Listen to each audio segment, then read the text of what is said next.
प्राकृत सर्ग का वर्णन। जैमिनी बोले, श्रेष्ठ पक्षीगण, आपने प्रवृत्ति और निवृत्ति दो प्रकार के वैदिक कर्म बतलाते हुए मुझे बहुत सुंदर उपदेश दिया है। अहो, पिता की कृपा से आप लोगों का ज्ञान ऐसा है जिससे तिर्योग योनि को प्राप्त होकर भी आपने मोह का त्याग कर दिया। आप लोग धन्य हैं, क्योंकि उत्तम सिद्धि की प्राप्ति के लिए आप लोगों का मन आज भी पूर्वावस्था में स्थित है। विषय जनित मोह उसे विचलित नहीं कर पाते। मेरा बड़ा भाग्य है कि महर्षि मार्कंडेय जी ने मुझे आप लोगों का परिचय दिया। आप सब प्रकार के संदेहों का निराकरण करने में सबसे श्रेष्ठ हैं। इस अत्यंत संकटपूर्ण संसार में भटकते हुए मनुष्यों को बिना तपस्या किए आप जैसे संतों का संग प्राप्त होना दुर्लभ है। मैं तो ऐसा समझता हूँ कि प्रवृत्ति और निवृत्ति एवं ज्ञान के विषय में आप लोगों की बुद्धि जैसी निर्मल है, वैसी दूसरे किसी की नहीं है। यदि आपका मुझ पर अनुग्रह है तो मेरे लिए आगे बताई जाने वाली बातों को पूर्ण रूप से वर्णन करने की कृपा कीजिए। यह स्थावर जंगम जगत कैसे उत्पन्न हुआ? कल्पांत में पुनः किस प्रकार यह लय को प्राप्त होगा? देवता, ऋषि, पितर और भूत आदि के वंश कैसे हुए? मनवंतर किस प्रकार होते हैं? उनके वंश में उत्पन्न महापुरुषों के जीवन चरित्र कैसे हैं? जितनी सृष्टि, जितने प्रलय, जैसे जैसे कल्पों के विभाग, जो जो मनवंतर की स्थिति, जैसी पृथ्वी की स्थिति, जितना बड़ा पृथ्वी का विस्तार तथा समुद्र, पर्वत, नदी, वन, भूलोक आदि स्वर्ग लोक समुदाय और पाताल की जिस प्रकार की स्थिति है, वह सब मुझे बताइए। सूर्य, चंद्रमा आदि ग्रह, नक्षत्र और तारों की गति तथा प्रलय काल तक की सारी बातें मैं सुनना चाहता हूँ। जब इस जगत का संहार हो जाएगा तब उसके बाद क्या शेष रहेगा? इस प्रश्न पर भी प्रकाश डालिए। पक्षियों ने कहा, मुनिश्रेष्ठ, आपने हम लोगों पर प्रश्नों का ऐसा भार रख दिया जिसकी कहीं तुलना नहीं है। अब हम आपके पूछे हुए विषयों का वर्णन करते हैं, सुनिए। पूर्व काल में मार्कंडेय जी ने ब्राह्मण कुमार कौष्टुकी से, जो परम बुद्धिमान, वृत्त स्नात तथा शांत स्वभाव वाले थे, जो कुछ कहा था वही हम आपसे कहते हैं। एक समय महात्मा मार्कंडेय मुनि श्रेष्ठ ब्राह्मणों से घिरे बैठे थे। वहां कौष्टुकी ने यही बात पूछी थी जिसे आपने हमसे पूछा है। भृगुनंदन मार्कंडेय जी ने बड़ी प्रसन्नता के साथ कौष्टुकी के प्रश्नों का उत्तर दिया। उसी का हम आपसे वर्णन करते हैं, आप ध्यान देकर सुने।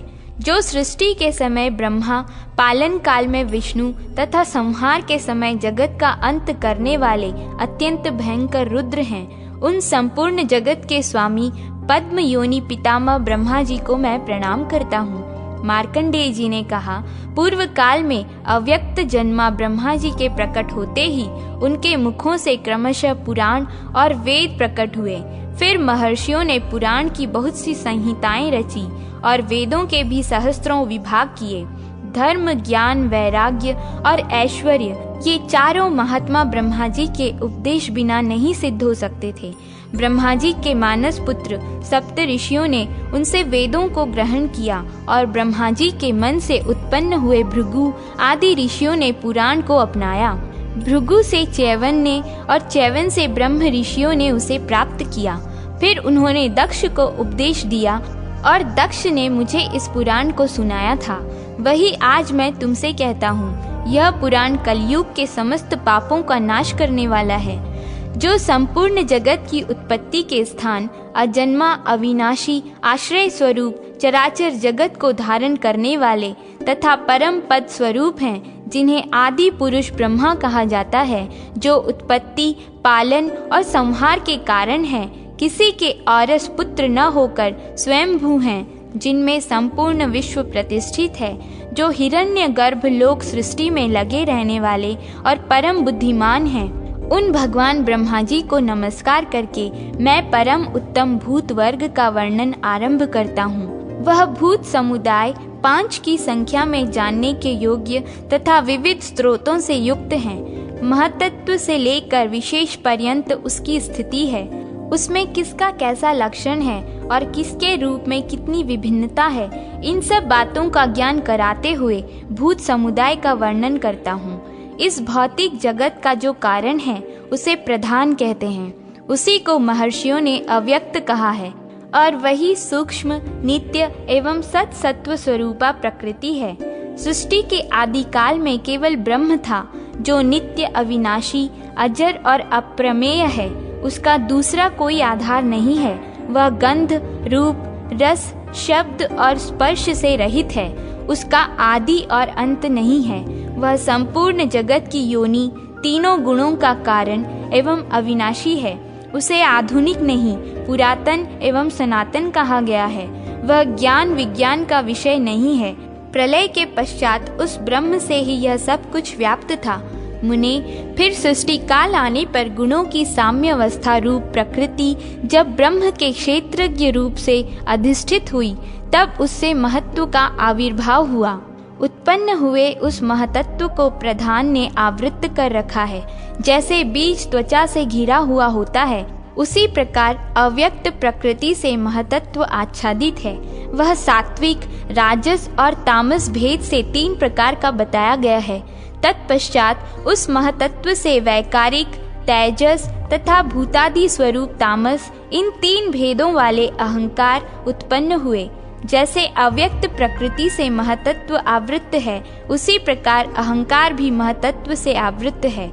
भूतादि नामक तामस अहंकार ने शब्द तन्मात्रा की सृष्टि की। उस शब्द तन्मात्रा से शब्द गुण वाला आकाश उत्पन्न हुआ।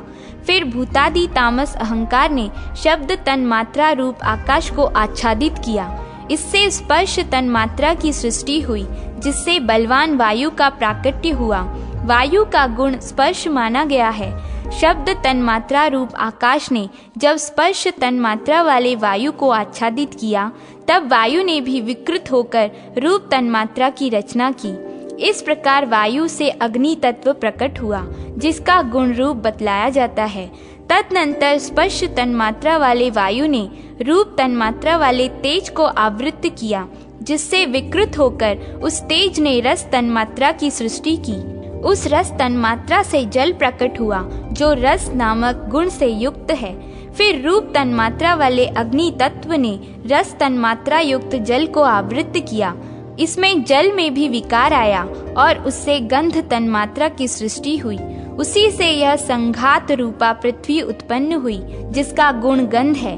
उन भूतों के कारण रूप से तन्मात्राएं हैं, इसीलिए वे भूत तन्मात्रा रूप माने गए हैं। तन्मात्राएं किसी विशेष भाव का बोध नहीं कराती, इसलिए वे अविशेष हैं। इस प्रकार तामस अहंकार से यह भूत तन्मात्रा रूप सर्ग प्रकट हुआ। वैकारिक अहंकार में सत्व गुण की अधिकता होने से वह सात्विक भी कहलाता है। उससे एक ही साथ वैकारिक सर्ग की उत्पत्ति होती है। 5 ज्ञानेंद्रियां और 5 कर्मेंद्रियां तेजस अहंकार से उत्पन्न बतलाई जाती हैं और उनके अधिष्ठाता 10 देवता वैकारिक अहंकार से प्रकट हुए हैं। 11वें मन को भी वैकारिक सर्ग में ही जानना चाहिए। इस प्रकार मन तथा इंद्रियाधिष्ठाता देवता वैकारिक माने गए हैं। श्रवण, त्वचा, नेत्र, जिह्वा और नासिका, ये 5 इंद्रियां शब्दादि विषयों का ज्ञान कराने के लिए हैं, इसलिए इन्हें ज्ञानेंद्रिय कहते हैं। दोनों पैर, गुदा, उपस्थ, दोनों हाथ और वाक, ये 5 कर्मेंद्रियां हैं। क्रमशः चलना, मल त्याग, रति के आनंद का अनुभव, शिल्प रचना और बोलना, ये 5 इनके कर्म हैं। शब्द तन्मात्रा युक्त आकाश स्पर्श तन्मात्रा वाले वायु में प्रविष्ट है, इसलिए वायु 2 गुणों से युक्त होता है। उसका अपना गुण स्पर्श है, उसके साथ आकाश का शब्द भी रहता है। इसी प्रकार शब्द और स्पर्श ये 2 गुण रूप में प्रवेश करते हैं, इसलिए अग्नि शब्द, स्पर्श और रूप इन 3 गुणों से युक्त होता है। फिर शब्द, स्पर्श और रूप इन तीनों का रस में प्रवेश होता है, इसलिए रसात्मक जल को 4 गुणों से युक्त समझना चाहिए। इसी प्रकार शब्द, स्पर्श, रूप और रस ये चारों गंध में प्रवेश करते हैं और उससे मिलकर सब ओर से पृथ्वी को आवृत कर लेते हैं। इसलिए पृथ्वी 5 गुणों से युक्त है और सब भूतों में स्थूल दिखाई देती है। ये 5 भूत शांत, घोर और मूढ़ हैं, अर्थात सुख, दुख एवं मोह से युक्त हैं, इसलिए ये विशेष कहलाते हैं। परस्पर प्रवेश करने पर ये एक दूसरे को धारण करते हैं। ये महतत्व से लेकर विशेष पर्यंत सभी भूत एक दूसरे से मिलकर और परस्पर आश्रित हो एक संघात को ही अपना लक्ष्य बना जब पूर्ण रूप से एक हो जाते हैं, तब पुरुष से अधिष्ठित होने के कारण प्रधान तत्व के संबंध से अंड की उत्पत्ति करते हैं। वह महान अंड जल के बुलबुलों के समान क्रमशः बढ़ता है और जल पर स्थिर रहता है। उस प्राकृत अंड में ब्रह्मा नाम से प्रसिद्ध क्षेत्रज्ञ पुरुष भी वृद्धि को प्राप्त होता है। वे ब्रह्मा ही सबसे प्रथम शरीरधारी होने के कारण पुरुष कहलाते हैं। भूतों के आदि कर्ता ब्रह्मा जी सबसे पहले प्रकट हुए। उन्होंने चराचर सहित संपूर्ण त्रिलोकी को व्याप्त कर रखा है। अंड के गर्भ में स्थित उन महात्मा ब्रह्मा जी के लिए मेरु पर्वत ही गर्भ को ढकने वाली झिल्ली हुआ, अन्य पर्वत जरायु हुए तथा समुद्र ही उस गर्भाशय का जल था। उस अंड में ही देवता, असुर और मनुष्यों सहित संपूर्ण जगत उत्पन्न हुआ तथा पर्वत, द्वीप, समुद्र और नक्षत्र मंडल के साथ त्रिभुवन का आविर्भाव हुआ। वह अंड क्रमशः जल, अग्नि, वायु, आकाश तथा तामस अहंकार के द्वारा बाहर से आवृत है। ये आवरण एक की अपेक्षा दूसरे 10 गुने बड़े हैं। तामस अहंकार उससे 10 गुने बड़े महतत्व के द्वारा आवृत है और महतत्व भी उन सब के साथ अव्यक्त प्रकृति के द्वारा घिरा हुआ है। इस प्रकार इन 7 प्राकृत आवरणों से यह अंड आवृत है। इस तरह वे 8 प्रकृतियां एक दूसरे को आवृत करके स्थित हैं। वह प्रकृति नित्य है और उसके भीतर वे ही पुरुष हैं जो तुम्हें ब्रह्मा के नाम से बताए गए हैं।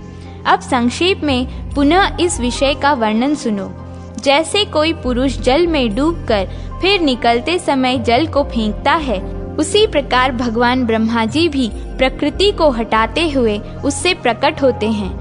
अव्यक्त प्रकृति को क्षेत्र बताया गया है और ब्रह्मा जी क्षेत्रज्ञ कहलाते हैं। यह संपूर्ण जगत क्षेत्र क्षेत्रज्ञ रूप ही है, ऐसा समझना चाहिए। इस प्रकार यह प्राकृत सर्ग का वर्णन हुआ। इसके भीतर अधिष्ठाता रूप से क्षेत्रज्ञ विराजमान रहता है। प्राकृत सर्ग ही प्रथम सृष्टि है। एक ही परमात्मा के त्रिविध रूप, ब्रह्मा जी की आयु आदि का मान तथा सृष्टि का संक्षिप्त वर्णन। कौष्टुकी ने कहा, भगवान आपने ब्रह्मांड की उत्पत्ति का यथावत वर्णन किया तथा महात्मा ब्रह्मा जी के प्रादुर्भाव की बात भी बतलाई। भृगुकुल नंदन, अब मैं आपसे यह सुनना चाहता हूँ कि प्रलय के अंत में जबकि सबका उपसंहार हो जाता है और प्राणियों की सृष्टि नहीं हुई होती, क्या शेष रहता है अथवा कुछ रहता ही नहीं?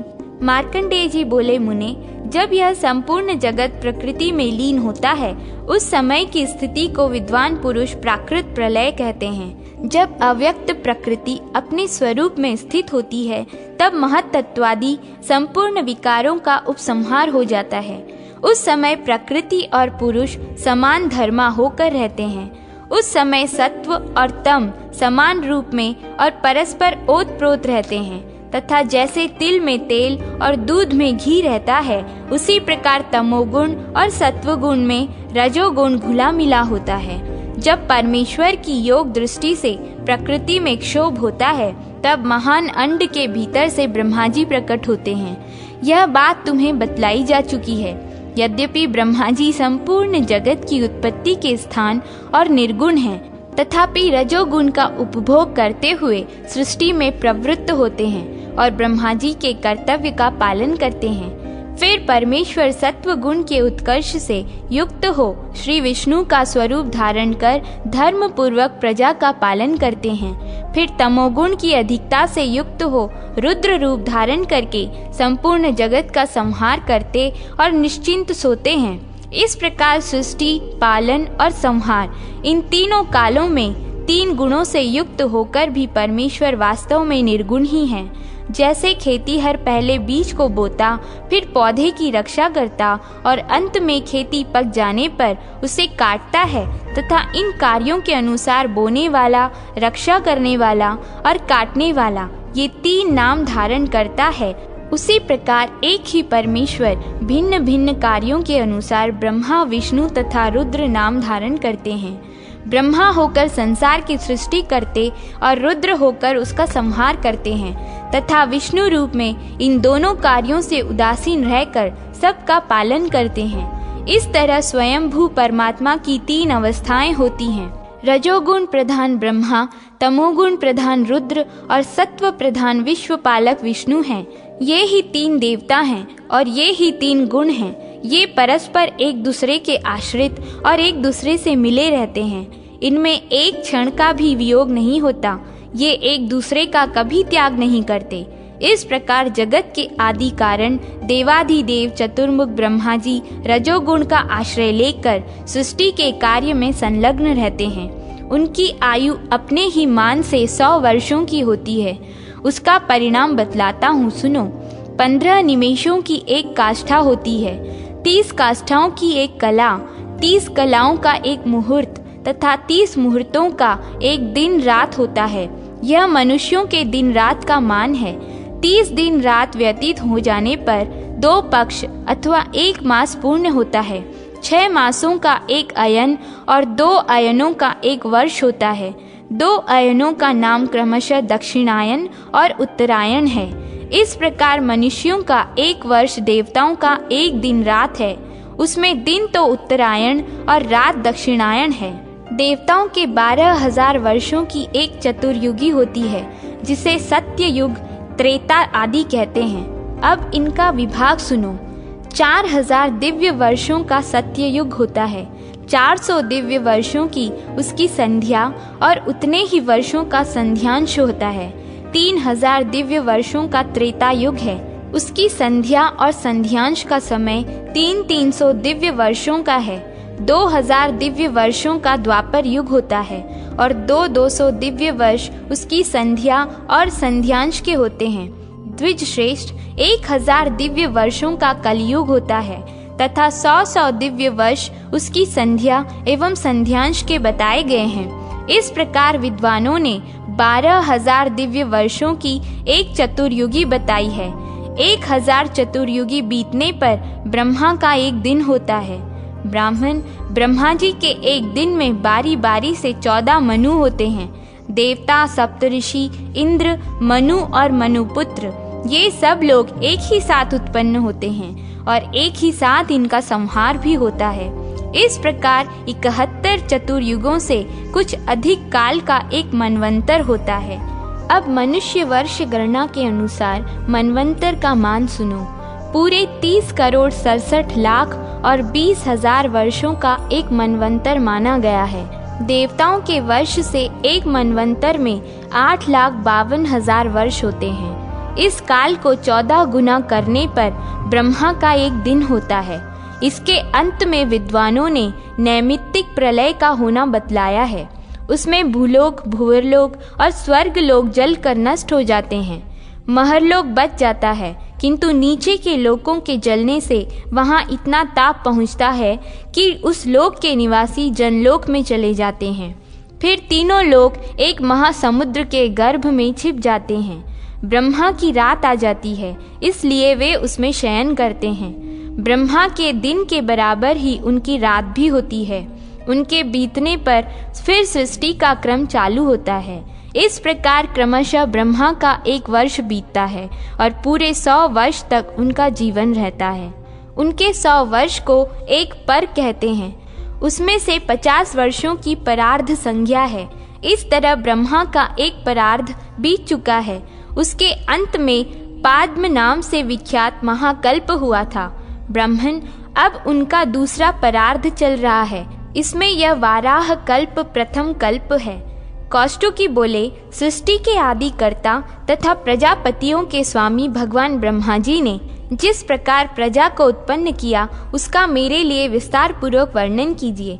मार्कंडेय जी ने कहा, ब्राह्मण, पाद्म कल्प के अंत में जो प्रलय हुआ था, उसके बाद रात्रि बीतने पर जब सत्व गुण के उत्कर्ष से युक्त श्री विष्णु स्वरूप ब्रह्मा जी सोकर उठे, उस समय उन्होंने संसार को शून्य देखा। जगत की उत्पत्ति और संहार करने वाले ब्रह्म स्वरूप भगवान नारायण के विषय में विद्वान पुरुष यह श्लोक कहा करते हैं। आपो नारा इति प्रोक्ता, आपो वे नर सुनवः, तासु शेते स यस्माच्च तेन नारायणः स्मृतः। जल नर से प्रकट हुआ है, इसलिए वह नार कहलाता है। भगवान उसमें सोते हैं, भगवान का वह अयन है, इसलिए वे नारायण कहे गए हैं। जागने के बाद उन्होंने पृथ्वी को जल के भीतर डूबी हुई जानकर उसे निकालने की इच्छा से वाराह रूप धारण किया। उनका वह स्वरूप वेदमय, यज्ञमय एवं दिव्य था। उन सर्वव्यापी भगवान ने वाराह रूप में ही जल में प्रवेश किया और पाताल से पृथ्वी को निकालकर जल के ऊपर रखा। उस समय जनलोक निवासी सिद्धगण उन जगदीश्वर का चिंतन एवं स्तवन कर रहे थे। पृथ्वी उस जल राशि के ऊपर बहुत बड़ी नौका की भांति स्थित हुई। पृथ्वी का आकार बहुत विशाल और विस्तृत है, इसलिए यह जल में डूब नहीं पाती। तदनंतर पृथ्वी को बराबर करके भगवान ने उस पर पर्वतों की सृष्टि की। पूर्व कल्प की सृष्टि जब प्रलयाग्नि से दग्ध होने लगी थी, उस समय सब पर्वत पृथ्वी पर खंड खंड होकर बिखर गए और एकार्णव के जल में डूब गए। फिर वायु के द्वारा वहां बहुत सा जल एकत्रित हुआ। उस जल से भीगकर और प्रवाह में बहकर जो पर्वत जहां लग गए, वे वहीं अचल रूप से स्थित हो गए। कौष्टुकी ने कहा, ब्राह्मण, आपने थोड़े में ही सृष्टि का भली भांति वर्णन किया। अब मुझे देवता आदि की उत्पत्ति का वृत्तांत विस्तार के साथ बतलाइए। मार्कंडेय जी बोले, ब्राह्मण, ब्रह्मा जी ने जब सृष्टि रचने का विचार किया, तब पहले उनसे मानस पुत्र ही उत्पन्न हुए। तदनंतर देवता, असुर, पितर और मनुष्य, इन चारों को उत्पन्न करने की इच्छा से उन्होंने जल में अपने को योग युक्त किया। योगस्थ होने पर ब्रह्मा जी के कटि प्रदेश से पहले असुरों की उत्पत्ति हुई। तब उन्होंने अपने उस तमोगुण शरीर को त्याग दिया। त्यागने पर वह शरीर रात्रि के रूप में परिणत हो गया। फिर दूसरा शरीर धारण करके जब प्रजापति ने सृष्टि का विचार किया, तब उन्हें प्रसन्नता हुई। उस अवस्था में उनके मुख से सत्व गुण के उत्कर्ष से युक्त देवता उत्पन्न हुए। फिर भगवान ब्रह्मा ने उस शरीर को भी त्याग दिया। त्यागने पर वह सत्व प्राय दिन के रूप में परिणत हो गया। तदनंतर पुनः उन्होंने सत्व गुणी शरीर को ही धारण किया। उस समय उन्होंने अपने को सबका पिता माना, इसलिए उनसे पितरों की उत्पत्ति हुई। पितरों की सृष्टि के बाद ब्रह्मा जी ने वह शरीर भी छोड़ दिया।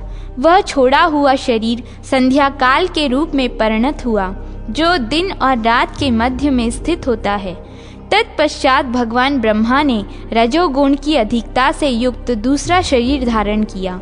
उनसे मनुष्यों की उत्पत्ति हुई।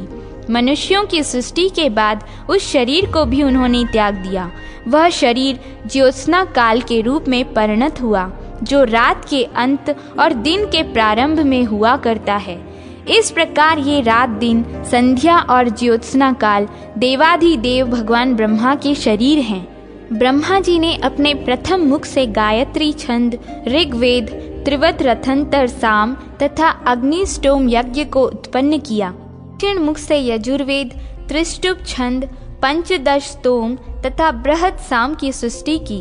पश्चिम मुख से सामवेद, जगती छंद, पंचदश स्तोम, वैरूप साम तथा अतिरात्र यज्ञ का निर्माण किया और उत्तर मुख से 21वां अथर्व, आप्तोर्याम यज्ञ, अनुष्टुप छंद तथा वैराज साम को प्रकट किया।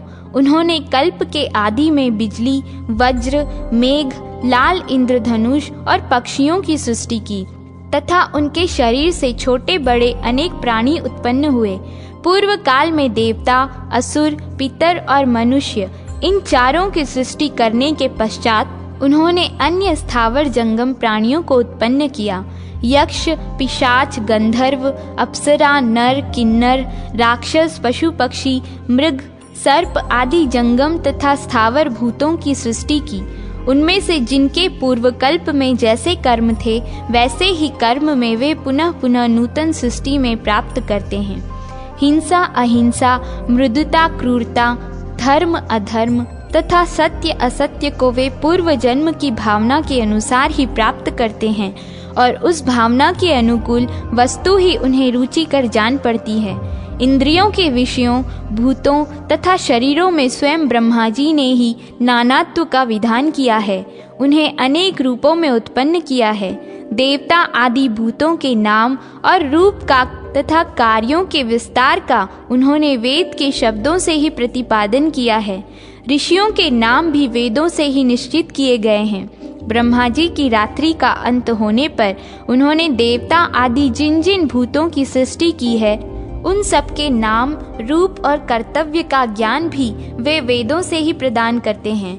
जिस ऋतु से जिस प्रकार के अनेकों चिन्ह देखे जाते हैं, युगादि में सृष्टि होने पर वे वैसे ही दृष्टिगोचर होते हैं। रात्रि के अंत में जगे हुए अव्यक्त जन्मा ब्रह्मा की सृष्टि प्रत्येक कल्प में ऐसी ही होती है। प्रजा की सृष्टि, निवास स्थान, जीविका के उपाय और वर्णाश्रम धर्म के पालन का महात्म्य। कौष्टुकी ने कहा, ब्राह्मण, आपने अवार्क स्रोत नामक सर्ग का, जो मानव सर्ग ही है, वर्णन किया। अब विस्तार पूर्वक यह बतलाने की कृपा करें कि ब्रह्मा जी ने सृष्टि का विस्तार कैसे किया। महामते, उन्होंने वर्णों की सृष्टि कैसे की, उनके गुण क्या हैं तथा ब्राह्मण आदि वर्णों का कर्म कौन सा माना गया है। मार्कंडेय जी बोले, मुने, सत्य का चिंतन करने वाले ब्रह्मा जी ने पूर्व काल में जब सृष्टि की रचना आरंभ की, तब उनके मुख से 1000 स्त्री पुरुष उत्पन्न हुए। वे सब के सब सात्विक तथा सहृदय थे। तदनंतर ब्रह्मा जी ने अपने वक्ष स्थल से 1,000 अन्य स्त्री पुरुषों को उत्पन्न किया। वे सभी रजोगुण की अधिकता से युक्त, शूरवीर और क्रोधी थे। उसके बाद उन्होंने अपनी दोनों जांघों से दूसरे 1,000 स्त्री पुरुषों को प्रकट किया। वे सब तमोगुणी, श्रीहीन तथा मंद बुद्धि थे। वे सब जोड़े के रूप में उत्पन्न हुए। जीव अत्यंत प्रसन्न होकर एक दूसरे के साथ मैथुन की क्रिया में प्रवृत्त हो गए। तभी से इस कल्प में मैथुन का प्रचार हुआ। फिर ब्रह्मा जी ने पिशाच, सर्प, राक्षस, डाह करने वाले मनुष्य, पशु पक्षी, मगर, मछली, बिच्छू तथा अंडज आदि को उत्पन्न किया। पहले की प्रजा सात्विक और धर्मपरायण थी, अतः यहाँ सब और सुख शांति थी। इसके बाद कालांतर में उनके भीतर लोभ का उदय हुआ। फिर तो शीत, उष्ण, क्षुधा आदि द्वंद्व प्रकट हुए। प्रजाओं ने उस द्वंद्व को दूर करने के लिए पहले पुरों का निर्माण किया। कुछ लोग मरुभूमि अथवा धन्व देश को शत्रुओं के लिए दुर्गम समझकर उसमें रहने लगे। कुछ लोगों ने पर्वतों और गुफाओं का आश्रय लिया। कुछ मनुष्यों ने वृक्षों, पर्वतों और जल के दुर्गों को अपना निवास स्थान बनाया। कुछ लोग कृत्रिम दुर्ग बनाकर उसमें रहने लगे। उन्होंने वस्तुओं की लंबाई चौड़ाई मापने के लिए उंगलियों से नाप नाप कर पहले कुछ माप तैयार किए। उनका पैमाना इस प्रकार बना। सबसे सूक्ष्म वस्तु है परमाणु, उससे बड़ा त्रस रेणु होता है, जो पृथ्वी की धूलि का एक कण है। उससे उत्तरोत्तर बड़े प्रमाण हैं वालाग्र, लिक्षा, यूका और यवोदर। ये एक दूसरे की अपेक्षा 8-8 गुने बड़े हैं। 8 यव का एक अंगुल, 6 अंगुल का एक पद, 2 पद का एक बित्ता और 2 बित्ते का एक हाथ होता है। 4 हाथ का एक धनुर्दंड होता है। इसी को नाड़ी का युग भी कहते हैं। 2000 धनुष की एक गम्व्युति और 4 गम्व्युति का एक योजन होता है। तदनंतर प्रजा वर्ग ने अपने रहने के लिए पुर, खेट, द्रोणीमुख, शाखा नगर, खवर्ट, द्रमी आदि का निर्माण किया। उन सब में ग्राम, गौशाला आदि की व्यवस्था करके वहां पृथक पृथक निवास स्थान बनवाए, जिसके चारों ओर ऊंची 4 दीवारी हो, जो खाइयों से घिरा हो, जिसकी लंबाई 2 कोस और चौड़ाई उसका 8वां भाग हो, वह पुर कहलाता है। उसके पूर्व और उत्तर में जल प्रवाह का होना उत्तम माना गया है। वहां से बाहर निकलने के लिए शुद्ध बांस का पुल बना होना चाहिए, जिसकी लंबाई चौड़ाई पुर की अपेक्षा आधी हो, वह खेट कहलाता है। और जो पुर के चौथाई हिस्से के बराबर हो, उसे खवर्ट कहते हैं। जिसकी लंबाई चौड़ाई पुर के 8वें हिस्से के बराबर हो, वह द्रोणीमुख कहलाता है। जहाँ 4 दीवारी और खाई नहीं है, उस पुर को खरवट कहते हैं। जहाँ मंत्री, सामंत तथा भोग के बहुत से सामान हो, वह शाखा नगर कहलाता है। जहाँ अधिकांश शूद्र हों, अपनी समृद्धि से युक्त किसान रहते हों, जो खेतों और उपभोग युक्त भूमि के बीच में बसा हो, उसका नाम गांव है। जहाँ किसी कार्य के लिए मनुष्य अन्य नगर आदि से आकर बसते हों, उसको बस्ती कहते हैं। जहाँ अधिकांश दुष्टों का निवास हो, जहाँ के रहने वाले अपने पास खेत न होने पर भी दूसरे की भूमि पर अधिकार जमाते और भोगते हैं, वह गांव द्रमी के नाम से पुकारा जाता है। वहाँ प्रायः वे लोग ही निवास करते हैं जो राजा के प्रिय हों, जहाँ ग्वाले अपने बर्तन भाड़े गाड़ियों पर लाद कर रखते हों, बिना बाजार के ही गोरस मिलता हो, गायों का समूह रहता हो, जहाँ इच्छा अनुसार भूमि रहने के लिए सुलभ हो, उस स्थान का नाम घोष है। इस प्रकार नगर आदि का निर्माण करके प्रजा ने अपने रहने के लिए घर बनाए। वे घर इस उद्देश्य से बनाए गए थे कि वहाँ शीत उष्ण आदि द्वंद्वों से रक्षा हो सके। जैसे पहले उनके घर के आकार के वृक्ष होते थे और वहाँ उन्हें जैसी सुविधाएं प्राप्त होती थीं, उन सब का स्मरण करके उन्होंने घर बनाए। जैसे वृक्ष की शाखाएं एक के बाद दूसरी तथा छोटी बड़ी ऊंची नीची होती हैं, उसी प्रकार उन्होंने अनेक प्रकार की शालाएं बनाई। द्विज श्रेष्ठ, पूर्व काल में जो कल्प वृक्ष की शाखाएं थीं, वे ही उस समय प्रजा वर्ग के घरों में शाला बनाने के काम में आईं। इस प्रकार गृह निर्माण के द्वारा शीत उष्ण आदि द्वंद्वों को दूर करके सब लोग जीविका का उपाय सोचने लगे, क्योंकि उस समय समस्त कल्प वृक्ष मधु सहित नष्ट हो चुके थे। जब प्रजा भूख और प्यास से व्याकुल एवं शोक से आतुर हो उठी, तब त्रेता के आरंभ में उनके अभिष्ट की सिद्धि हुई। उनकी इच्छा के अनुसार वर्षा हुई और वर्षा का जल नीची भूमि में बढ़कर एकत्र होने लगा। उससे स्रोत, पोखरे और नदियां बन गई। उस जल का पृथ्वी के साथ संयोग होने से बिना जोते बोए ही ग्राम्य और आरण्य सब मिलकर 14 प्रकार के अन्न पैदा हुए। वृक्षों और लताओं में ऋतु के अनुसार फूल और फल लगने लगे। त्रेता युग में पहले पहल अन्न का प्रादुर्भाव हुआ। उसी से उस युग में सब प्रजा का जीवन निर्वाह होने लगा। फिर अकस्मात सब लोगों के मन में राग और लोभ का प्राकट्य हुआ। इससे वे एक दूसरे के प्रति ईर्ष्या रखने लगे और अपनी शक्ति के अनुसार नदी, खेत, पर्वत, वृक्ष और झाड़ियों पर अधिकार जमाने लगे। उनके इस दोष से सबके देखते देखते सब अनाज नष्ट हो गए। पृथ्वी ने एक साथ ही सब औषधियों को अपना ग्रास बना लिया। अनाज के नष्ट होने से प्रजा भूख से व्याकुल होकर फिर इधर उधर भटकने लगी और अंत में ब्रह्मा जी की शरण में गई। ब्रह्मा जी ने भी प्रजा का सारा समाचार ठीक ठीक जानकर पृथ्वी को गाय के रूप में बांधा और मेरु पर्वत को बछड़ा बनाकर उसका दूध दूहा। ब्रह्मा जी ने दूध के रूप में सब प्रकार के अन्न दूह लिए। वे ही बीज रूप में प्रकट हुए और उनमें ग्राम्य और आरण्य सब प्रकार के अन्न पैदा हुए, जो फल के पक जाने पर काट लिए जाते थे। धान, जौ, गेहूं, छोटे धान्य, तिल, कंगनी, ज्वार, कोदो, तीना, उड़द, मूंग, मसूर, मटर, कुल्थी, अरहर, चना और सन, ये 17 ग्राम्य औषधियों की जातियां हैं। यज्ञ के काम में आने वाली केवल 14 औषधियां हैं, जिनमें 7 ग्राम्य और 7 आरण्य हैं। उनके नाम ये हैं: धान, जौ, गेहूं, छोटे धान्य, तिल, कंगनी, कुल्थी, सांवा, तीना, वन तिल, गवेधुक, कुरुविंद, मकई और वेणुयव। जब बोने पर भी ये औषधियाँ फिर न जम सकी, तब भगवान ब्रह्मा जी ने अन्न की वृद्धि के लिए हाथ से काम करने की प्रणाली को ही जीविका का उपाय बनाया। तब से जोतने बोने पर अन्न की उपज होने लगी। इस प्रकार जीविका का प्रबंध हो जाने पर ब्रह्मा जी ने न्याय और गुण के अनुसार वर्णाश्रम धर्म की मर्यादा स्थापित की। अपने कर्मों में लगे हुए ब्राह्मणों को ब्रह्मलोक की प्राप्ति होती है। युद्ध में पीठ न दिखाने वाले क्षत्रियों को इंद्र का पद प्राप्त होता है। स्वधर्म परायण वैश्यों को मरुदणों का लोक मिलता है। सेवा में संलग्न रहने वाले शूद्र गंधर्व लोक में जाते हैं। जो लोग गुरुकुल में रहकर ब्रह्मचर्य पालन पूर्वक वेदाध्ययन करते हैं, उन्हें 88,000 उधर्ववेता महर्षियों को प्राप्त होने वाला स्थान मिलता है। वानप्रस्थ धर्म का पालन करने वाले लोग सप्त ऋषियों के लोक में जाते हैं। गृहस्थ धर्म का विधिवत पालन करने वालों को प्रजापत्य लोक की प्राप्ति होती है। सन्यासियों को ब्रह्म पद और योगियों को अमृतत्व की उपलब्धि होती है।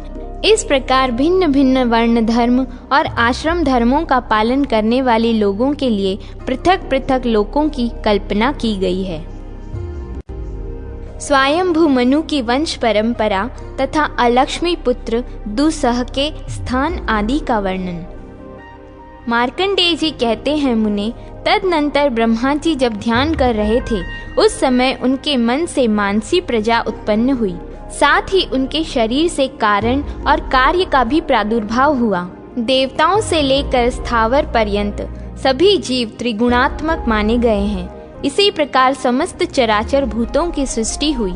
जब प्रयत्न करने पर भी ब्रह्मा जी की प्रजा बढ़ न सकी, तब उन्होंने अपने ही सदृश सामर्थ्य से युक्त 9 मानस पुत्रों को उत्पन्न किया। उनके नाम ये हैं: भृगु, पुलस्त्य, पुलह, क्रंतु, अंगिरा, मिरिच, दक्ष, अत्रि तथा वशिष्ठ। पुराणों में ये 9 ब्रह्मा माने गए हैं। इसके बाद ब्रह्मा जी ने अपने क्रोध से रुद्र को प्रकट किया, फिर संकल्प और धर्म को उत्पन्न किया, जो पूर्वजों के भी पूर्वज हैं। स्वयंभू ब्रह्मा जी ने जिन्हें सबसे पहले उत्पन्न किया, वे सनंदन आदि 4 भाई लोक में आसक्त नहीं हुए। वे सब के सब निरपेक्ष, एकाग्रचित्त, भविष्य को जानने वाले, वितराग और मात्सर्य रहित थे। तत्पश्चात प्रजापति ने अनेक प्रकार के स्त्री पुरुष उत्पन्न किए, जिनमें कोमल, क्रूर, शांत, श्याम वर्ण तथा गौर वर्ण सभी तरह के लोग थे। इसके बाद उन्होंने अपने ही समान प्रभावशाली एक पुत्र रत्न उत्पन्न किया, जिनका नाम स्वयंभूव मनु था। उन्हें ब्रह्मा जी ने प्रजाजनों का रक्षक बनाया। फिर स्वयंभू मनु ने शतरूपा को अपनी पत्नी बनाया, जो तपस्या के प्रभाव से सर्वथा निष्पाप थी। शतरूपा ने स्वयंभू मनु के संपर्क से 2 पुत्रों को जन्म दिया। वे प्रियव्रत और उत्तानपाद के नाम से विख्यात हुए। उन दोनों की अपने कर्मों से प्रसिद्धि हुई। शतरूपा के गर्भ से 2 कन्याओं का भी जन्म हुआ। उनमें से एक का नाम रिद्धि और दूसरी का प्रसूति था। स्वयंभू मनु ने प्रसूति का विवाह दक्ष से और रिद्धि का रुचि प्रजापति से किया। प्रजापति रुचि और आकुति से जुड़वी संतान उत्पन्न हुई, जिनमें एक पुत्र था और दूसरी कन्या। पुत्र का नाम यज्ञ और कन्या का दक्षिणा था। यज्ञ के याम नाम से विख्यात 12 पुत्र हुए। ये ही स्वयंभू मनवंतर में 12 देवता कहलाए। ये बड़े तेजस्वी थे। दक्ष ने प्रसूति के गर्भ में 24 कन्याएं उत्पन्न की। उनके नाम ये हैं, सुनो: श्रद्धा, लक्ष्मी, धृति, तुष्टि, पुष्टि, मेधा, क्रिया, बुद्धि, लज्जा, वपु, शांति, सिद्धि तथा 13वीं कीर्ति। इन सब को धर्म ने अपनी पत्नी के रूप में ग्रहण किया।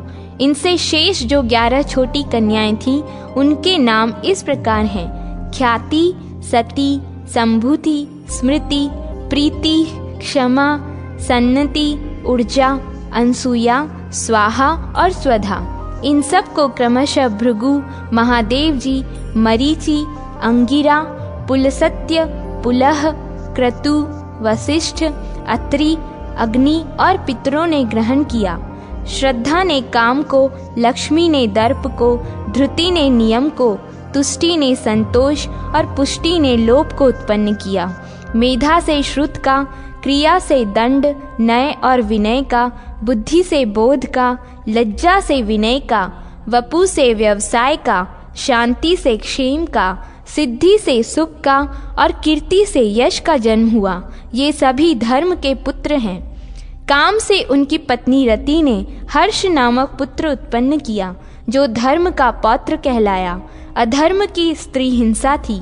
उसके गर्भ से अनृत नामक पुत्र और निरृति नामक कन्या उत्पन्न हुई।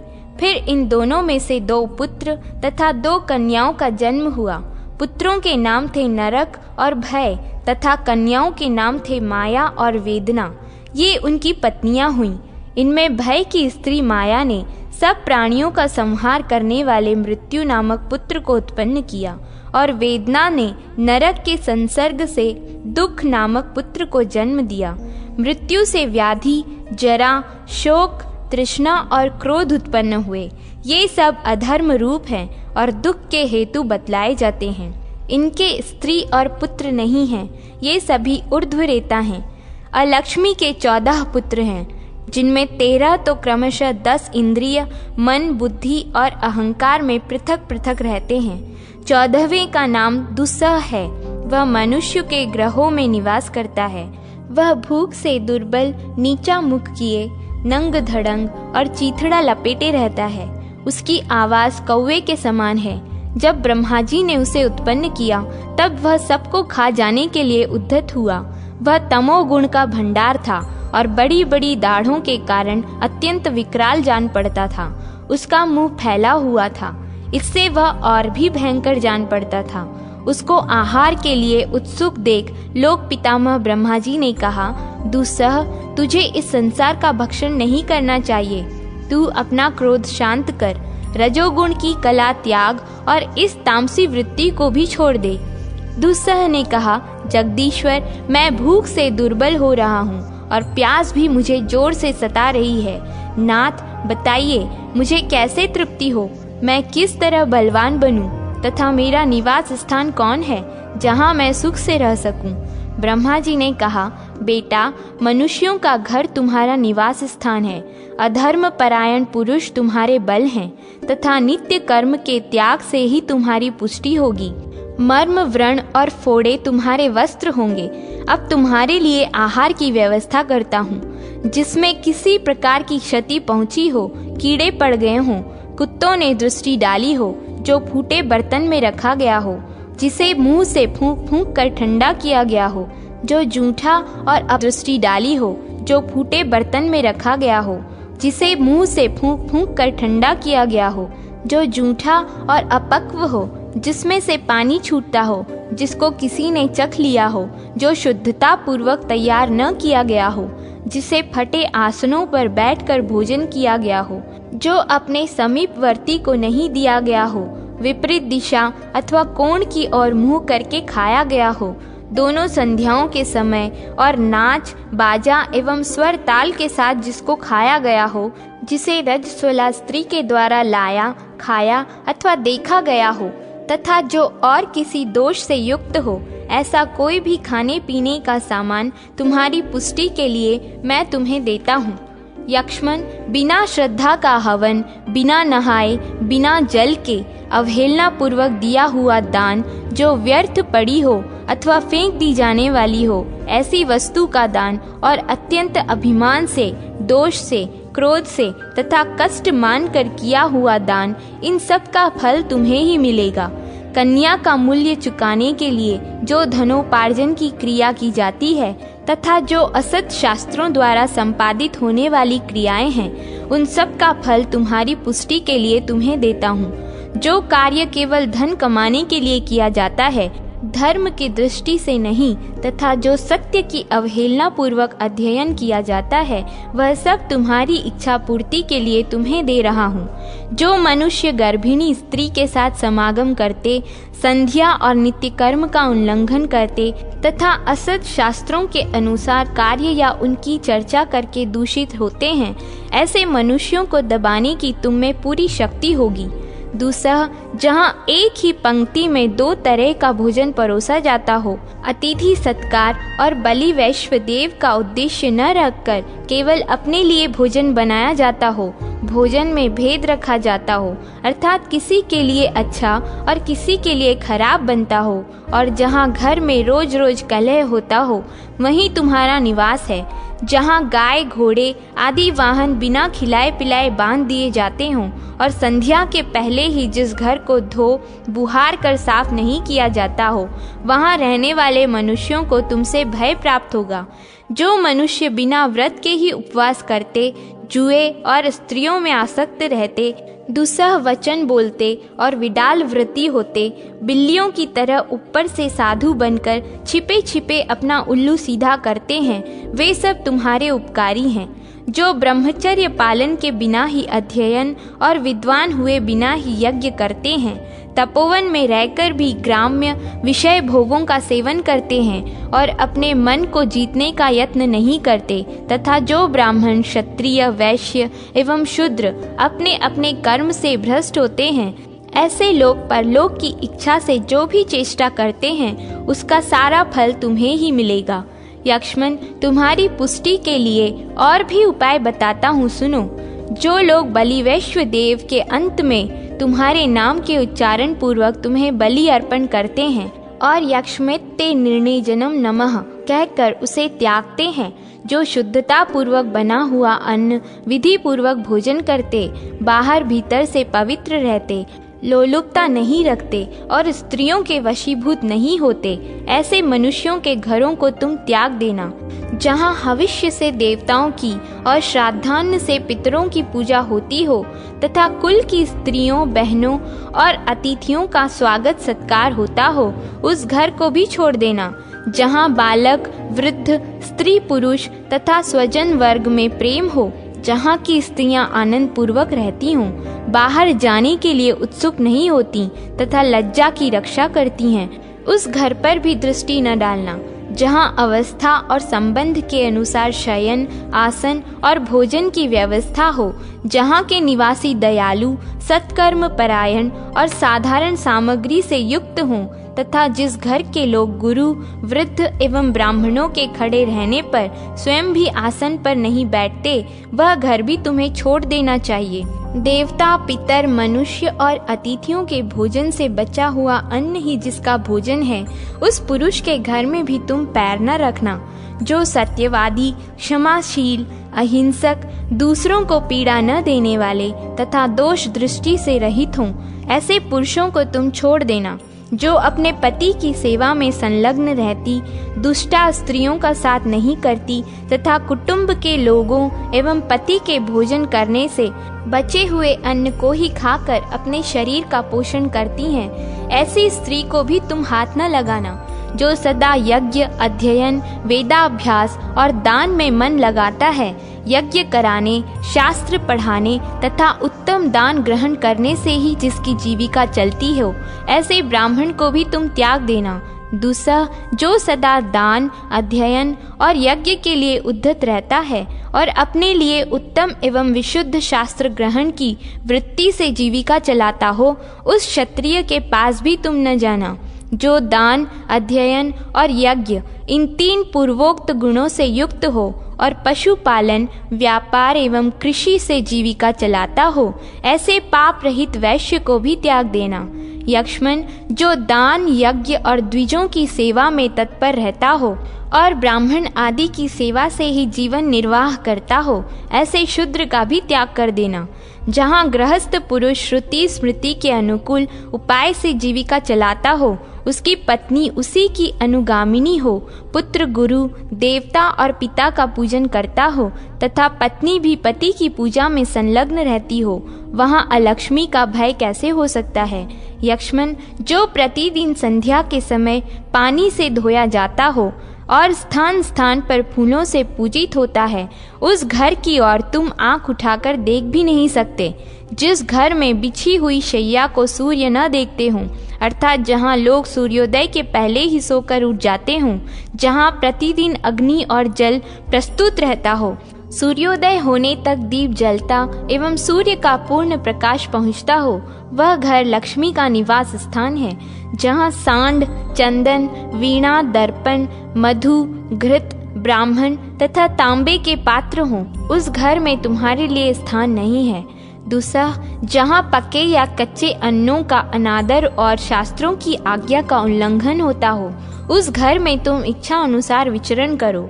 जिस घर में मनुष्य की हड्डी हो और एक दिन तथा एक रात मुर्दा पड़ा रहा हो, उसमें तुम्हारा तथा अन्य राक्षसों का भी निवास रहे।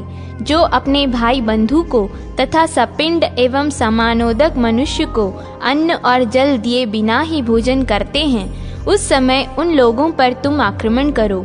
जहाँ पूर्ववासी पहले से ही बड़े बड़े उत्सव मनाने में प्रसिद्ध हो चुके हों और पहले की भांति अब अपने घर पर उत्सव मनाते हों, ऐसे घरों में न जाना। जो सूप की हवा से भीगे कपड़े के जल की बूंदों से तथा नख के अग्रभाग के जल से स्नान करते हों, उन कुलक्षणी पुरुषों के पास अवश्य जाओ, जो पुरुष देशाचार, प्रतिज्ञा, कुल धर्म, जप, होम, मंगल, देव यज्ञ, उत्तम शौच तथा लोक प्रचलित धर्मों का भली भांति पालन करता हो, उसके संसर्ग में तुम्हें नहीं जाना चाहिए। मार्कंडेय जी कहते हैं, दुस्सह से ऐसी बात कहकर ब्रह्मा जी वहीं अंतर्ध्यान हो गए। फिर उसने भी ब्रह्मा जी की आज्ञा का उसी प्रकार पालन किया। दुस्सह की संतानों द्वारा होने वाले विघ्न और उनकी शांति के उपाय। मार्कंडेय जी कहते हैं, दुस्सह की पत्नी निर्माष्टि हुई। यह कली की कन्या थी। कली की पत्नी ने रजस्वला होने पर चांडाल का दर्शन किया था। उसी से इस कन्या का जन्म हुआ था। दुस्सह और निर्माष्टि की 16 संतानें हुईं, जो समस्त संसार में व्याप्त हैं। इनमें 8 पुत्र थे और 8 कन्याएं। ये सब के सब अत्यंत भयंकर थे। दंताकृष्टि, यथोक्ति, परिवर्त, अंगधृक, शकुनी, गंड प्रांतरिति, गर्भहा तथा सरस्याहा, ये 8 पुत्र थे। नियोजिका, विरोधिनी, स्वयंहारिका, ब्राह्मणी, ऋतुहारिका, स्मृतिहरा, बीजहरा तथा विद्वेषिणी, ये 8 कन्याएं थीं, जो संपूर्ण जगत को भय देने वाली हुईं। अब मैं इनके कर्म तथा इनसे होने वाले दोषों की शांति के उपाय बतलाता हूँ। पहले 8 पुत्रों के विषय में सुनो। दंताकृष्टि छोटे बच्चों के दांतों में स्थित होकर उनमें रगड़ पैदा करता है।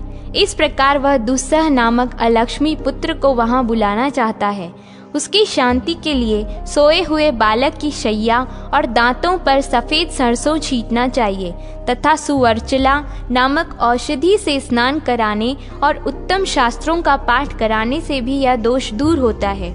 दुस्सह का दूसरा पुत्र यथोक्ति जब आता है, तब वह बारंबार यही हो ऐसा कहता हुआ मनुष्यों को शुभाशुभ में लगा देता है। यदि अकस्मात शुभाशुभ की प्रवृत्ति हो तो उसे यथोक्ति की ही प्रेरणा समझनी चाहिए। यदि शुभ का कथन या श्रवण हो तो विद्वान पुरुष उसे मंगलमय बतावे, और यदि अशुभ का श्रवण या कथन हो तो उसकी शांति के लिए भगवान विष्णु, चराचर गुरु ब्रह्मा तथा अपने अपने कुल देवताओं के नामों का कीर्तन करना चाहिए। जो अन्य के गर्भ में दूसरे गर्भों को रखने और बदलने में प्रसन्नता का अनुभव करता हो तथा कोई बात कहने के लिए उत्सुक मनुष्य के मुख से किसी और बात को कहलाता हो, वह दुस्सह का तीसरा पुत्र परिवर्त है। उसकी शांति के लिए भी तत्ववेत्ता पुरुष पीली सरसों छिड़के और रक्षोग्न मंत्रों का पाठ करे। अंगधृक नामक चौथा कुमार वायु के समान मनुष्यों के अंगों में प्रवेश करके स्फुरण आदि के द्वारा शुभाशुभ फल की सूचना देता है। उसकी शांति के लिए कुशों से शरीर को झाड़ें। दुस्सह का 5वां कुमार शकुनी कौवे आदि पक्षियों के अथवा कुत्ते, सियार आदि पशुओं के शरीर में स्थित होकर अपनी बोली से शुभाशुभ फल को सूचित करता है। उसमें भी अशुभ सूचक शब्द होने पर कार्यारंभ का परित्याग करना चाहिए और शुभ सूचक शब्द होने पर अत्यंत शीघ्रता के साथ कार्यारंभ कर देना चाहिए। ऐसा प्रजापति का कथन है। द्विजश्रेष्ठ गंड प्रांत रति नामक छठा कुमार गंड प्रांतों में आधे मुहूर्त तक स्थित हो सब प्रकार के कार्यारंभ का नाश और मांगलिक कर्म तथा अनिंदनीयता का अपहरण करता है। ब्राह्मणों के आशीर्वाद, देवताओं की स्तुति, मूल शांति, गोमूत्र और सरसों मिले हुए जल से स्नान, जन्मकालिक नक्षत्र और ग्रहों के पूजन, धर्ममय उपनिषदों के पाठ, शास्त्रों के दर्शन तथा गंडांत में पैदा हुए बालक की अवज्ञा से उसके दोष की शांति होती है। 7वां कुमार गर्भहा बड़ा भयंकर है, जो स्त्रियों के गर्भ में प्रवेश करके गर्भस्थ पिंड को अपना ग्रास बना लेता है। प्रतिदिन पवित्रता पूर्वक रहने, प्रसिद्ध मंत्र लिखकर बांधने, उत्तम फूलों आदि की माला धारण करने, पवित्र गृह में रहने तथा अधिक परिश्रम न करने से गर्भवती स्त्री की उसके भय से रक्षा होती है। अतः इसके लिए सदा चेष्टा करनी चाहिए। इसी प्रकार 8वां कुमार सस्याहा है। वह खेती की उपज को नष्ट करता है, उसकी भी शांति करनी चाहिए। इसके लिए उपाय है खेत में पुराना जूता रखना, अपसव्य होकर वहां जाना, चांडाल का उसमें प्रवेश कराना, खेत के बाहर पूजा चढ़ाना और चंद्रमा एवं जल के नामों या मंत्रों का कीर्तन करना। दुस्सह की पहली कन्या नियोजिका है। वह मनुष्यों को पराई स्त्री और पराये धन के अपहरण आदि में लगा देती है। पवित्र ग्रंथों, मंत्रों अथवा स्तुतियों के पाठ से तथा क्रोध, लोभ आदि दुर्गुणों का त्याग करने से उसकी शांति होती है। विद्वान पुरुष को चाहिए कि नियोजिका मुझे इन दुष्कर्मों में लगा रही है, यूं विचार कर कर उसका विरोध करते हुए उन कर्मों का त्याग करे। जब कोई अपने को गाली दे या मार बैठे तो भी यही सोचकर कि नियोजिका ने ही इसे इस बुराई में लगाया है, क्रोध आदि के वशीभूत न हो। इसी प्रकार विद्वान पुरुष सदा इस बात का स्मरण करता रहे कि नियोजिका ही मुझको और मेरे चित्त को पर स्त्री संसर्ग में लगाती है। दूसरी कन्या का नाम विरोधिनी है। वह परस्पर प्रेम रखने वाले स्त्री पुरुषों में, भाई बंधुओं में, मित्रों में, पिता माता में, पिता पुत्र में तथा सजातीय पुरुषों में विरोध डाला करती है। अतः बलि कर्म करने, कठोर बातों को सहने तथा शास्त्रीय आचार विचार का पालन करने के द्वारा उसके भय से अपनी रक्षा करें। तीसरी कन्या का नाम स्वयं हारिका है। वह खलिहान से अनाज, घर और गौशाले से दूध, घी तथा बढ़ने वाले द्रव्य से उसकी वृद्धि नष्ट कर देती है और सदा अंतर्ध्यान रहती है। इतना ही नहीं, रसोई घर से अधपका अन्न तथा अन्न भंडार से अनाज चुरा लेती है और परोसी हुई रसोई को भोजन करने वाले मनुष्य के साथ स्वयं भी भोजन करती है। मनुष्यों के जूठे अन्न तक चुरा लेती है। जोते हुए खेत, घर और शाला से रिद्धि सिद्धि को हड़प लेती है।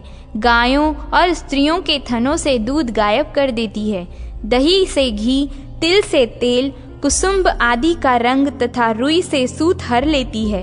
इस प्रकार स्वयं हारिका निरंतर अपहरण में लगी रहती है। उससे रक्षा होने के लिए अपने घर में मोर के जोड़े रखें। स्त्री की कृत्रिम मूर्ति बनाकर स्थापित करें। घर की दीवार पर रक्षा के मंत्र और वाक्य लिखें। घर के भीतर जूठन न रहने दें। हवन की अग्नि से तथा देवताओं को धूप देने से जो भस्म हो उसे लेकर दूध आदि बर्तनों में लगा दें। जो एक स्थान पर निवास करने वाले पुरुष के मन में उद्वेग पैदा करती है वह ब्राह्मणी नाम की कन्या है। उसकी शांति के लिए आसन, शैया तथा उस भूमि पर जहाँ मनुष्य रहता हो पीली सरसों छीट दें। साथ ही एकाग्र चित्त होकर पृथ्वी सूक्त का जप करें। दुस्सह की पांचवी कन्या स्त्रियों के मासिक धर्म नष्ट करती है, इसलिए उसे ऋतुहारिका जानना चाहिए। उसकी शांति के लिए स्त्री को तीर्थ में, देवालय के समीप, चैत्य वृक्ष के नीचे, पर्वत के शिखर पर तथा नदी के संगम एवं सरोवरों में नहलाना चाहिए। साथ ही चिकित्सा शास्त्र के ज्ञाता अच्छे वैद्य को बुलाकर उसकी दी हुई उत्तम औषधि का भी सेवन करना चाहिए। छठी कन्या का नाम स्मृतिहरा है। यह स्त्रियों की स्मरण शक्ति को हर लेती है। पवित्र एवं एकांत स्थान में रहने से उसकी शांति होती है। सातवीं कन्या बीजहरा कहलाती है। यह अत्यंत भयानक है। स्त्री पुरुषों के रजवीर्य का अपहरण किया करती है। पवित्र अन्न के भोजन तथा नित्य स्नान करने से उसकी शांति होती है। आठवीं कन्या विद्वेषिणी है, जो संपूर्ण जगत को भय देने वाली है। यह स्त्री अथवा पुरुष को लोगों का द्वेष पात्र बना देती है। उसकी शांति के लिए मधु, घृत, क्षीर मिश्रित तिलों का हवन एवं मित्रविंदा नामक यज्ञ करें। दक्ष प्रजापति की संतति तथा स्वयंभुव सर्ग का वर्णन। मार्कंडेय जी कहते हैं, भृगु से उनकी पत्नी ख्याति ने धाता और विधाता नामक दो देवताओं को उत्पन्न किया। देवादिदेव भगवान नारायण की धर्म पत्नी श्री लक्ष्मी देवी भी ख्याति के ही गर्भ से प्रकट हुई। महात्मा मेरु की दो कन्याएं थीं, आयति और नियति। ये ही धाता और विधाता की पत्नियां हुईं। इन दोनों से दो पुत्र हुए, प्राण तथा मेरे महायशस्वी पिता मृकंडु। श्री मृकंडु से मेरा जन्म हुआ। मेरी माता मनस्विनी देवी थी। मेरी पत्नी धूम्रवती के गर्भ से मेरे पुत्र वेदशिरा का जन्म हुआ। अब प्राण की संतान का वर्णन सुनो। प्राण का पुत्र द्युतिमान और द्युतिमान का अजरा हुआ। उन दोनों के बहुत से पुत्र पौत्र हुए। मरीचि की पत्नी संभूति ने पूर्णमास को उत्पन्न किया। महात्मा पूर्णमास के 2 पुत्र हुए, विरजा और पर्वत। अंगिरा की पत्नी स्मृति ने 4 कन्याओं को जन्म दिया। उनके नाम यूं हैं, सिनीवाली, कुहू, राका तथा अनुमति। इस प्रकार महर्षि अत्रि की पत्नी अनसुया ने चंद्रमा, दुर्वासा तथा योगी दत्तात्रेय इन 3 पाप रहित पुत्रों को उत्पन्न किया। पुलस्त्य की पत्नी प्रीति से दत्तोली नामक पुत्र उत्पन्न हुआ, जो अपने पूर्व जन्म में स्वयंभू मनवंतर में अगस्त के नाम से प्रसिद्ध था। क्षमा प्रजापति पुलह की पत्नी थी। उसने कर्दम, अर्ववीर और सहिष्णु ये 3 पुत्र उत्पन्न किए। क्रंतु की पत्नी सन्नति ने 60,000 बालखिल्य नामक ऊर्ध्वरेता महर्षियों को उत्पन्न किया। वशिष्ठ की पत्नी ऊर्जा के गर्भ से 7 पुत्र उत्पन्न हुए। रज, गात्र, ऊर्ध्वबाहु, सबल, अनघ, सुतपा और शुक्र ये सभी सप्तर्षि हुए। ब्राह्मण अग्नि तत्व के अभिमानी देवता अग्नि ब्रह्मा जी के प्रथम पुत्र थे। उनकी पत्नी स्वाहा ने 3 पुत्र उत्पन्न किए, जो बड़े ही उदार और तेजस्वी हैं। उनके नाम इस प्रकार हैं, पावक, पवमान और शुचि। इनमें शुचि जल को सोखने वाला है। इन तीनों के वंश में प्रत्येक के 15-15 के क्रम से 45 पुत्र हुए। इनके साथ पिता अग्नि और उनके 3 पुत्रों की संख्या जोड़ने से कुल 49 अग्नि होते हैं। ये सब के सब दुर्जय माने जाते हैं। ब्रह्मा जी के द्वारा उत्पन्न जो अग्निश्वात, बहिर्षद, अग्निक और साग्निक पितर बतलाए गए हैं, उनसे स्वधा ने 2 कन्याओं को जन्म दिया, जिनके नाम थे मेना और धारिणी। वे दोनों ही उत्तम ज्ञान से संपन्न तथा सभी गुणों से सुशोभित ब्रह्मवादिनी एवं योगिनी थी।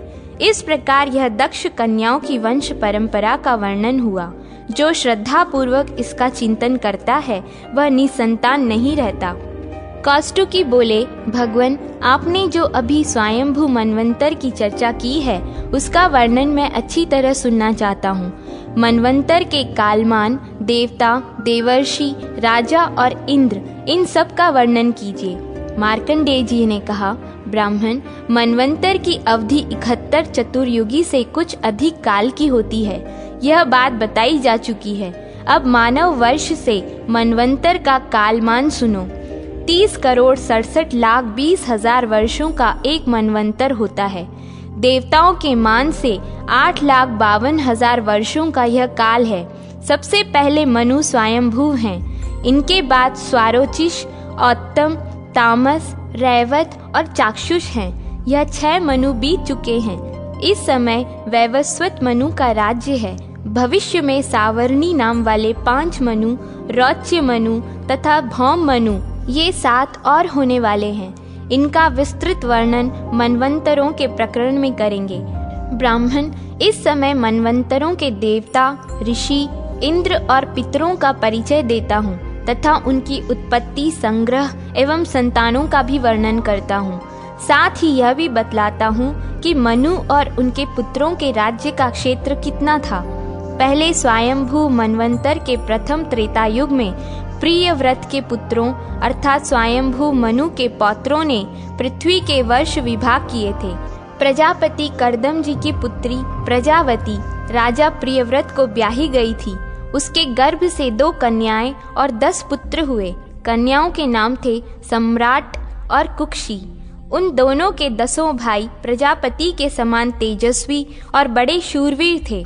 उनमें 7 के नाम इस प्रकार हैं, आग्निध्र, मेधातिथि, वपुष्मान, ज्योतिष्मान, धुतिमान, भव्य और सवन। इनके सिवा मेधा, अग्निबाहु और मित्र ये 3 और थे जो तपस्या और योग में तत्पर रहते थे। इन्हें अपने पूर्व जन्म के वृत्तांतों का स्मरण था। अतएव इन महाभाग्यशाली पुरुषों ने राज्य भोग में मन ही नहीं लगाया। राजा प्रियव्रत ने शेष 7 पुत्रों को 7 द्वीपों के राजपद पर धर्म पूर्वक अभिषिक्त कर दिया। अब द्वीपों का वर्णन सुनो। प्रियव्रत ने जम्बू द्वीप में आग्निध्र को राजा बनाया। प्रलक्ष द्वीप का राज्य मेधातिथि को सौंपा। शालमल द्वीप में वपुष्मान को और कुश द्वीप में ज्योतिषमान को राजा बनाया। द्युतिमान क्रौंच द्वीप के, भव्य शाक द्वीप के तथा सवन पुष्कर द्वीप के स्वामी बनाए गए। पुष्कर राज सवन के 2 पुत्र हुए, महावीर और धातकी। उन्होंने पुष्कर द्वीप को 2 भागों में बांटकर बसाया। भव्य के 7 पुत्र थे। उनके नाम ये हैं: जलद, कुमार, सुकुमार, वनीयक, कुशोत्तर, मेधावी और महाद्रुम। उन्होंने अपने अपने नाम से शाक द्वीप के 7 खंड किए। द्युतिमान के भी कुशल, मनुग, उष्ण, प्राकार, अर्थकारक, मुनि और दुदुम्भी ये 7 ही पुत्र थे। उनके नाम से क्रौंच द्वीप के 7 खंड हुए। राजा ज्योतिषमान के कुश द्वीप में भी उनके पुत्रों के नाम पर 7 खंड बने। उनके नाम इस प्रकार हैं: उद्भिद, वैष्णव, सुरथ, लंबन, धृतिमान, प्रभाकर तथा कापिल। शालमल द्वीप के स्वामी वपुष्मान के भी 7 पुत्र हुए: श्वेत, हरित, जिमूत, रोहित, वैद्युत, मानस और केतुमान। इनके नाम पर भी पूर्ववत उक्त द्वीप के 7 खंड बनाए गए। प्रलक्ष द्वीप के स्वामी मेधातिथि के भी 7 ही पुत्र हुए और उनके नाम से प्रलक्ष द्वीप के भी 7 खंड बन गए। उन खंडों के नाम इस प्रकार हैं: शाकभव, शिशिर, सुखोदय, आनंद, शिव, क्षेमक तथा ध्रुव। प्रलक्ष द्वीप से लेकर शाक द्वीप तक के 5 द्वीपों में वर्णाश्रम धर्म विभाग पूर्वक स्थित है। वहाँ धर्म का सदा स्वाभाविक रूप से पालन होता है। कभी किसी जीव की हिंसा नहीं की जाती। उन 5 द्वीपों और उनके वर्षों में सब धर्म सामान्य रूप से सर्वत्र प्रचलित है। ब्राह्मण राजा प्रियव्रत ने आग्निध्र को जम्बू द्वीप का राज्य दिया था। उनके 9 पुत्र हुए जो प्रजापति के समान शक्तिशाली थे।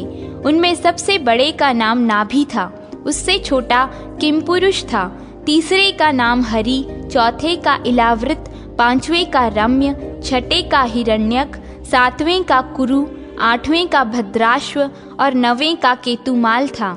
इन पुत्रों के नाम पर ही जम्बू द्वीप के 9 खंड हुए।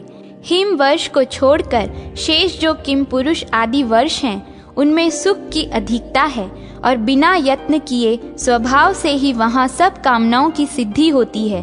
उनमें किसी प्रकार के विपर्यय तथा जरा मृत्यु का कोई भय नहीं है और न वहाँ धर्म अधर्म अथवा उत्तम मध्यम अधम आदि का ही कोई भेद है। उन 8 वर्षों में न 4 युगों की व्यवस्था है न 6 ऋतुओं की। वहाँ किसी विशेष ऋतु के कोई चिन्ह नहीं दिख पड़ते। आग्निध्र कुमार नाभि के पुत्र ऋषभ और ऋषभ के भरत हुए, जो अपने 100 भाइयों में सबसे बड़े थे। ऋषभ अपने पुत्र को राज्य दे संन्यास ग्रहण करके तपस्या करने लगे। वे महर्षि पुलह के आश्रम में ही रहते थे। उन्होंने हिम नामक वर्ष को, जो सबसे दक्षिण है, अपने पुत्र भरत को दिया था। इसलिए महात्मा भरत के नाम पर इसका नाम भारतवर्ष हो गया। भरत के पुत्र सुमति हुए, जो बड़े धर्मात्मा थे। भरत ने उनको राज्य देकर वन का आश्रय लिया। राजा प्रियव्रत के पुत्रों तथा उनके भी पुत्र पौत्रों ने स्वयंभू मनवंतर में 7 द्वीपों वाली पृथ्वी का उपभोग किया। द्विजश्रेष्ठ, यह मैंने तुम्हें स्वयंभू मनवंतर की सृष्टि बतलाई। अब और क्या सुनाऊं? द्वीप और उसके पर्वतों का वर्णन। कौष्टुकी ने पूछा, ब्राह्मण, द्वीप, समुद्र, पर्वत और वर्ष कितने हैं तथा उनमें कौन कौन सी नदियां हैं? महाभूत और लोकालोक का प्रमाण क्या है? चंद्रमा और सूर्य का व्यास, परिमाण तथा गति कितनी है? महामुने, ये सब बातें मुझे विस्तार पूर्वक बतलाइए। मार्कंडेय जी बोले, ब्राह्मण, समूची पृथ्वी का विस्तार 50 करोड़ योजन का है। अब उसके सब स्थानों का वर्णन करता हूँ, सुनो। महाभाग जम्बू द्वीप से लेकर पुष्कर द्वीप तक जितने द्वीपों की मैंने चर्चा की है, उन सब का विस्तार इस प्रकार है। क्रमशः एक द्वीप से दूसरा द्वीप दुगुना बड़ा है। इसी क्रम से जम्बू द्वीप, प्रलक्ष, शालमल, कुश, क्रौंच, शाक और पुष्कर द्वीप स्थित हैं। ये क्रमशः लवण, इक्षु, सुरा, धृत, दही, दूध और जल के समुद्रों से घिरे हुए हैं। ये समुद्र भी एक की अपेक्षा दूसरे दुगुने बड़े हैं। अब मैं जम्बू द्वीप की स्थिति का वर्णन करता हूँ। इसकी लंबाई चौड़ाई 1,00,000 योजन की है। इसमें हिमवान, हेमकुट, निषद, मेरु, नील, श्वेत तथा श्रृंगी ये 7 वर्ष पर्वत हैं। इनमें मेरु तो सबके बीच में है।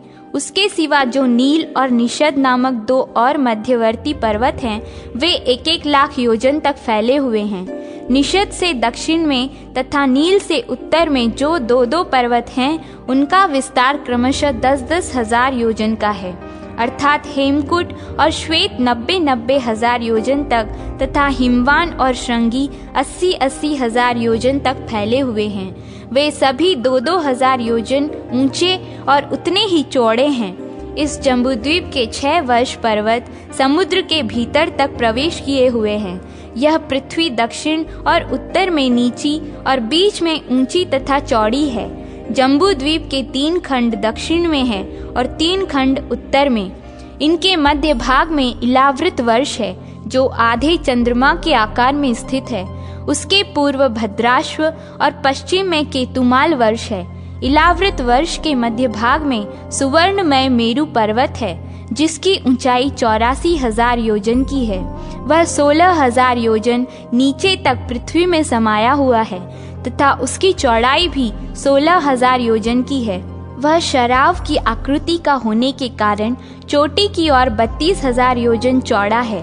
मेरु पर्वत का रंग पूर्व की ओर सफेद, दक्षिण की ओर पीला, पश्चिम की ओर काला और उत्तर की ओर लाल है। यह रंग क्रमशः ब्राह्मण, वैश्य, शूद्र और क्षत्रिय का है। मेरु पर्वत के ऊपर क्रमशः पूर्व आदि दिशाओं में इंद्रादि 8 लोकपालों के निवास स्थान हैं। इनके बीच में ब्रह्मा जी की सभा है। वह सभा मंडप 14,000 योजन ऊंचा है। उसके नीचे विष्कंभ रूप से 4 पर्वत हैं, जो 10-10 हजार योजन ऊंचे हैं। वे क्रमशः पूर्व आदि दिशाओं में स्थित हैं।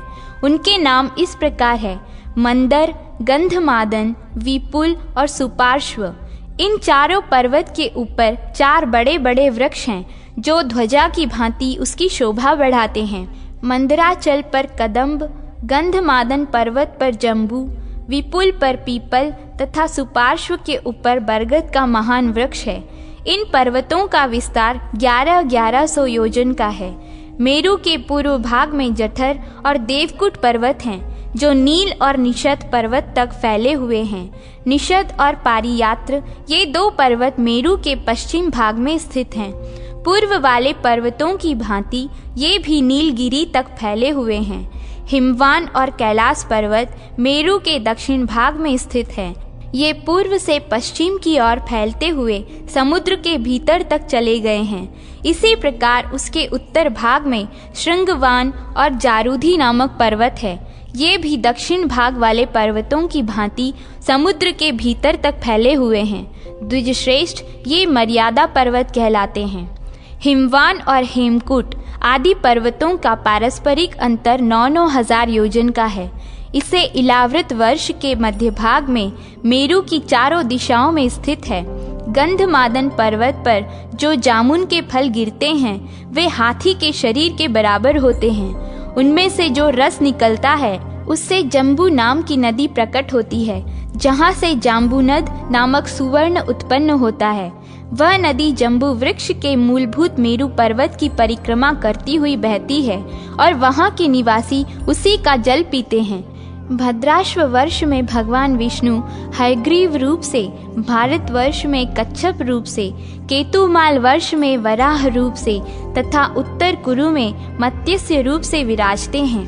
द्विज श्रेष्ठ, मंदर आदि 4 पर्वतों पर जो 4 वन और सरोवर हैं, उनके नाम सुनो। मेरु से पूर्व के पर्वत पर चैत्ररथ नामक वन है। दक्षिण शैल पर नंदन वन है। पश्चिम के पर्वत पर वैभ्राज वन है और उत्तर वाले पर्वत पर सावित्र नामक वन है। पूर्व में अरुणोद, दक्षिण में मानस, पश्चिम में शीतोद और उत्तर में महाभद्र नामक सरोवर है। शीतार्त, चक्रमुंज, कुलीर, सुककवान, मणिशैल, वृषवान, महानील, भवाचल, सुविंदु, मंदर, वेणु, तामस, निषद तथा देवशैल ये महान पर्वत मंदराचल से पूर्व दिशा में स्थित हैं। त्रिकुट, शिखराद्रि, कलिंग, पतंगक, रुचक, सानुमान, ताम्रक, विशाखवान, श्वेतोदर, समूल, वसुधार, रत्नवान, एकशृंग, महाशैल, राजशैल, पिपाठक, पंचशैल, कैलास और हिमालय ये मेरु के दक्षिण भाग में स्थित हैं। सुरक्ष, शिशिराक्ष, वैदुर्य, पिंगल, पिंजर, महाभद्र, सूरस, कपिल, मधु, अंजन, कुक्कुट, कृष्ण, पांडुर, सहस्त्र शिखर, पारियात्र और श्रृंगवान ये मेरु के पश्चिम विष्कंभ विपुलगिरी से पश्चिम में स्थित हैं। शंखकूट, वृषभ, हंसनाभ, कपिलेंद्र, सानुमान, नील, स्वर्ण श्रृंग, सात श्रृंग, पुष्पक, मेघ, विरजाक्ष, वराहाद्रि, मयूर तथा जारूधी ये सभी पर्वत मेरु के उत्तर भाग में स्थित हैं। इन पर्वतों की कंदराएं बड़ी मनोहर है। हरे भरे वन और स्वच्छ जल वाले सरोवर उनकी शोभा बढ़ाते हैं। वहाँ पुण्यात्मा मनुष्यों का जन्म होता है। द्विजश्रेष्ठ ये स्थान इस पृथ्वी के स्वर्ग हैं। इनमें स्वर्ग से भी अधिक गुण हैं। यहाँ नूतन पाप पुण्य का उपार्जन नहीं होता। ये देवताओं के लिए भी पुण्य भोग के ही स्थान हैं। इन पर्वतों पर विद्याधर, यक्ष, किन्नर, नाग, राक्षस, देवता तथा गंधर्वों के सुंदर एवं विशाल वास स्थान हैं। वे परम पवित्र तथा देवताओं के मनोहर उपवनों से सुशोभित हैं। वहाँ के सरोवर भी बड़े सुंदर हैं। वहाँ सब ऋतुओं में सुख देने वाली वायु चलती है। इन पर्वतों पर मनुष्यों में कहीं वैमनस्य नहीं होता। इस प्रकार मैंने 4 पत्रों से सुशोभित पार्थिव कमल का वर्णन किया है। भद्राश्व और भारत आदि वर्ष चारों दिशाओं में इस कमल के पत्र हैं। मेरु के दक्षिण भाग में जिस भारत नामक वर्ष की चर्चा की गई है वही कर्म भूमि है। अन्य स्थानों में पाप पुण्य की प्राप्ति नहीं होती। अतः भारत वर्ष को ही सबसे प्रधान समझना चाहिए, क्योंकि वहाँ सब कुछ प्रतिष्ठित है। भारत वर्ष से मनुष्य स्वर्गलोक, मोक्ष, मनुष्य लोक, नरक, तिर्यक योनि अथवा और कई गति जो चाहे प्राप्त कर सकता है।